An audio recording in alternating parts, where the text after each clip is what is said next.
ইবাদতের হাতে অদ্ভুত এক যন্ত্র দেখা গেল, যেটা নিয়ে ইবাদত বেশ ছক্কা মারারও অনুশীলন করছে। মোটামুটি একটা রডের মতো দেখতে, যার মাঝখানের অংশটা একটুখানি মোটা।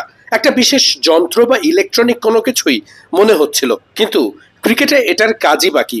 কখনোই তো এটা তেমন ব্যবহার করতে দেখা যায়নি। কেন ইবাদত এটা নিয়ে এতটা ব্যস্ত? সামনেই দাঁড়িয়ে আছেন কাইল মায়ার্স। এই যন্ত্রটা কাইল মায়ার্সই এনেছেন। মায়ার্সের বিশেষ এই যন্ত্রটা নিয়ে যখন ইবাদত নাড়াচাড়া করছিলেন, ছক্কার অনুশীলন করছিলেন, তখন ইবাদতকে কাছে এসে কিছু একটা দেখিয়ে গেলেন কাইল মায়ার্স। এবার বলছি, এই যন্ত্রটা আসলে ঠিক কেন ব্যবহার করা হয়। বেসবলের নাম নিশ্চয়ই শুনেছেন। বেসবলে হাতের পাওয়ার বাড়াতেই বিশেষ এই যন্ত্র দিয়ে অনুশীলন করা হয়, আর সেটাই ক্রিকেটেও ব্যবহার করতে চান কাইল মায়ার্স। নিজের হাতের পাওয়ার বাড়াতেই বেসবলের বিশেষ এই যন্ত্র ব্যবহার করেন।